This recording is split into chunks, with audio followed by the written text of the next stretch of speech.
Agora são 7h28. Pesquisadoras brasileiras conseguiram o sequenciamento genético do novo coronavírus em apenas 48 horas. E a gente vai falar com uma dessas pesquisadoras, que é a Esther Sabino, professora da Faculdade de Medicina da USP. Olá, Esther, prazer em falar com você. Bom dia. Bom dia, prazer.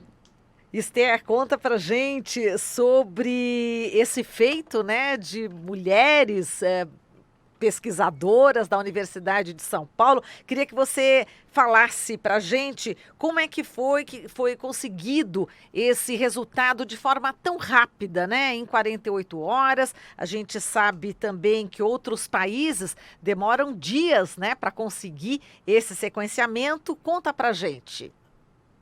Então, esse é um trabalho de um período longo, e eu acho que isso é importante, talvez seja uma característica das mulheres. Se organizar bem, tem muita coisa para fazer, se você não for muito organizado, as coisas não caminham. Então, na verdade, é um trabalho, primeiro, de longo prazo de pesquisa, e também desde que a epidemia começou, a gente já foi atrás dos primers, mesmo quando estava só na China, para caso os vírus chegassem, a gente pudesse fazer o sequenciamento rapidamente. A gente já estava trabalhando em conjunto com o Instituto Adolfo Lutz, que eu acho que é importante sempre falar, que o sequenciamento foi feito no Instituto Adolfo Lutz, com a equipe de lá, mas a gente estava trabalhando em conjunto para fazer o sequenciamento do vírus da dengue. E quando a amostra chegou, estava tudo pronto para ser feita rapidamente. É por isso que foi rápido. Muito bem, agora eu quero que você explicasse também, Esther, a importância, né, desse sequenciamento, para que os ouvintes, os telespectadores entendam mais sobre esse assunto, de uma forma mais popular, Esther. Então, sempre que existe uma epidemia, ou mesmo para vírus que não são epidêmicos, é muito importante conhecer o genoma e a diversidade desse vírus. Isso tem importância para diagnóstico, tem importância para vacina e tem importância também para entender a resposta a medicamentos. Muitos vírus adquirem mutações que fazem com que eles fiquem resistentes ao medicamento.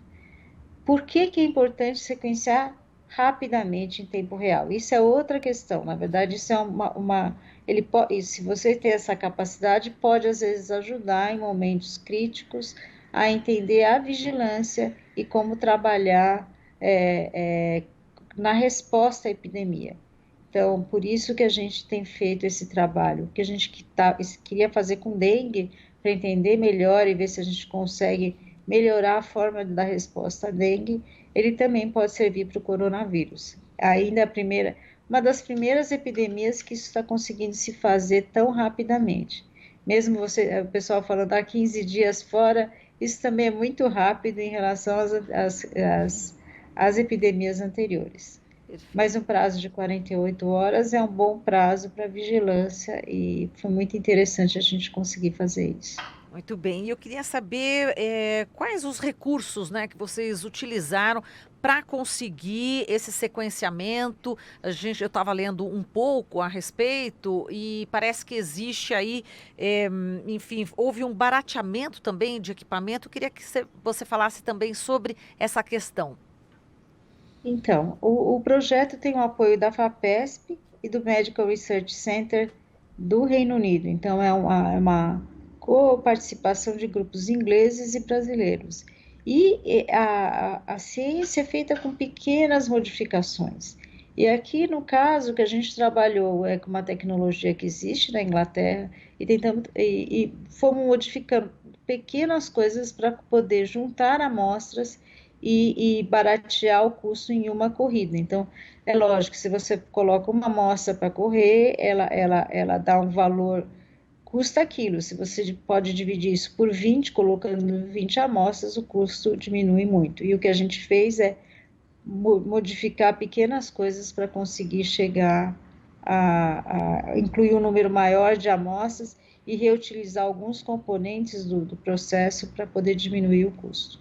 Perfeito. E a importância, né, da pesquisa no Brasil, que está sendo duramente afetada, não é isso? E a gente tem o trabalho de vocês, né, principalmente as mulheres aí pesquisadoras, mostrando o quanto é importante o investimento em pesquisa, né? Não fosse aí todo o empenho de vocês, das pesquisadoras, a gente não tinha essa informação tão importante, né? Eu queria que você falasse sobre essa questão, né, do investimento na pesquisa. Eu acho que realmente sem investimento não vai ter pesquisa e é um investimento que não pode, que tem que ser contínuo, porque de uma hora para outra, quando você para um tempo, você volta de novo, você já está 10 anos atrás. Então, tem que ser contínuo. Você demora para formar uma pessoa para se formar, para ser cientista, é 5 anos, pelo menos, depois que ela terminou a graduação. Então, ou 5 anos para terminar o doutorado e depois o pós-doc. Então, é um longo prazo de treinamento. E quando você fica sem pessoas, ou você fica sem uma geração inteira. Então, é realmente um ponto-chave, não tem como a gente escapar, para todas as áreas a pesquisa é necessária. Eu acho que é importante que a população saiba disso. Talvez, às vezes, muitas vezes fica difícil entender o que esses pesquisadores fazem, por que é tão importante. Então, o que foi interessante dessa comunicação foi mostrar, ter um ponto para mostrar para a população em que momento o pesquisador atua. E são momentos chaves. Eu acho que é muito importante passar isso para a população. E vai para justamente o conhecimento e as descobertas, né, que vocês fazem se transformam aí, enfim, são muito importantes para execução de políticas públicas, né? Com certeza. Eu sempre trabalhei nessa área da pesquisa ligada a políticas públicas. Eu trabalhei com HIV, na montagem de várias dos testes que foram usados na década de 90 pela rede do Ministério, também com sequenciamento, indicando se os indivíduos já estavam resistentes ou não aos medicamentos.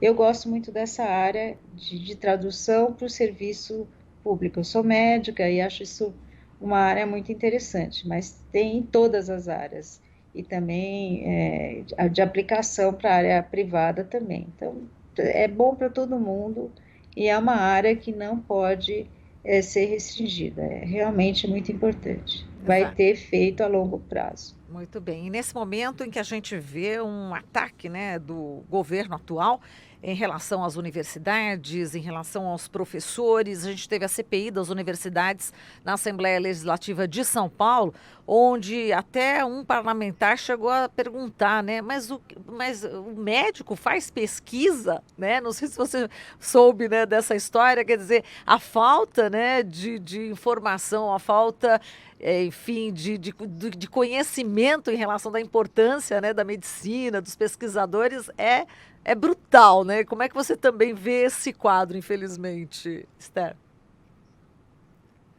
Eu acho que é por isso que eu acho que passou a ser importante para a gente mostrar para a população o que a gente faz.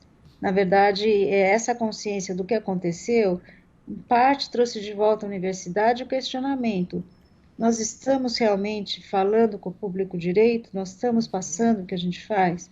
Porque se esse questionamento vem, também tem um parte de erro nosso de ser incapaz de passar esse conhecimento para a população.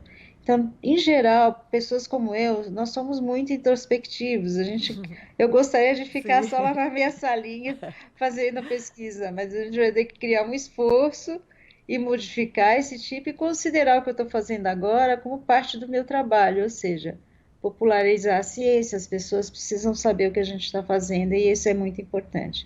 Então, com isso que aconteceu com a CPI da universidade, pelo menos para mim, como professora da Universidade de São Paulo, eu pensei, modifiquei meu jeito de ser, e mesmo que seja difícil para mim, tá, né, com essa exposição toda, eu achei importante e acho que outros, vocês vão ver outros professores mostrando, esse não é nem um grande trabalho em termos Foi, científicos, ele só mostrou uma pequena coisa como é feita e como ela é aplicada rapidamente a questões que importa para todo mundo. Exato. Então tem trabalhos que vocês já fizeram, você mesma, Esther, já fez com uma dimensão até maior e que não teve visibilidade, a população acaba não sabendo, é isso? Exatamente. Muitos outros que eu consideraria muito mais importante em doença de Chagas, que eu acho que é uma doença bem negligenciada e que não tiveram impacto. Então, eu acho que a gente precisa entender como faz essa comunicação. E para mim foi até assim surpreendente tudo que aconteceu nessa semana. E eu fico feliz que se divulgou bastante ciência e o poder do que ela tem para fazer. E isso é só uma pequena coisa, não é? Eu acho que isso também é interessante as pessoas saberem. Tem muito mais coisa sendo feita. Vamos estreitar aqui as relações, né, com a Rádio Brasil Atual, com a Com TVT. A gente coloca os certeza. microfones aqui, câmeras abertas para vocês da USP, enfim, para todo pesquisador que queira também explicar, né, para a população a importância, né, do trabalho de vocês. E a gente reconhece demais, viu? E Fico só para muito feliz. e só para a gente fechar, Esther, como é que você, enfim, está acompanhando toda essa questão do coronavírus? Talvez como está na mídia, né, diariamente, talvez justamente isso que tenha dado mais visibilidade, né, ao trabalho da pesquisa. E como você está vendo o encaminhamento aqui no Brasil sobre essa questão do coronavírus? É preocupante? Como é que você está sentindo? Então, eu acho que a gente está aprendendo dia a dia. E principalmente agora que é mais fácil ter a comunicação, entender o que está acontecendo, o que está acontecendo na Europa. Então eu acho que a gente acho que não tinha dimensão da rapidez como o vírus está transmitindo na Europa, na Itália. A Itália foi pega de surpresa. Eu acho que agora já é uma epidemia em toda a Europa, é só o comecinho. Então eu acho que a gente tem que aprender muito, ficar muito atento.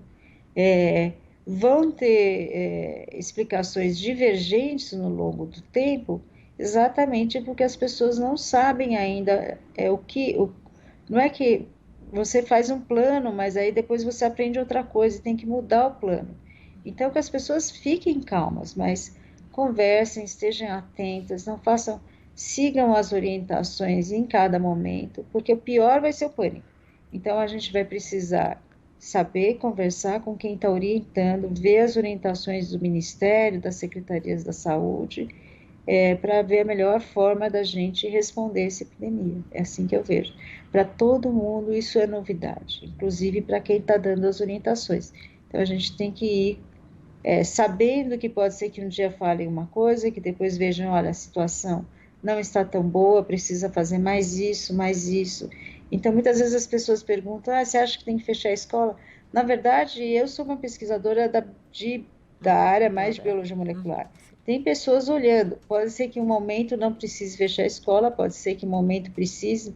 Então, essas pessoas que estão analisando os dados gerais é que vão poder dar uma informação concreta. E nesses momentos de coisas com uma população grande, é bom as pessoas ouvirem uma voz e tentarem responder, e não todo mundo ficar dando opinião de uma coisa, acho que tinha que fazer assim, acho que tinha que fazer assado. Entendi. Nesse momento tem que ser mais organizado e quem é responsável por isso são as secretarias de saúde dos estados e o Ministério da Saúde. Muito bem. Esther, a gente agradece aqui a sua participação, te parabeniza pelo Dia Internacional da Mulher no domingo e parabenizo você e todas as suas colegas, né, que descobriram aí esse sequenciamento. Um grande abraço para você. Muito obrigada. Falamos aqui com a Esther Sabino, ela que é professora da Faculdade de Medicina da Universidade de São Paulo.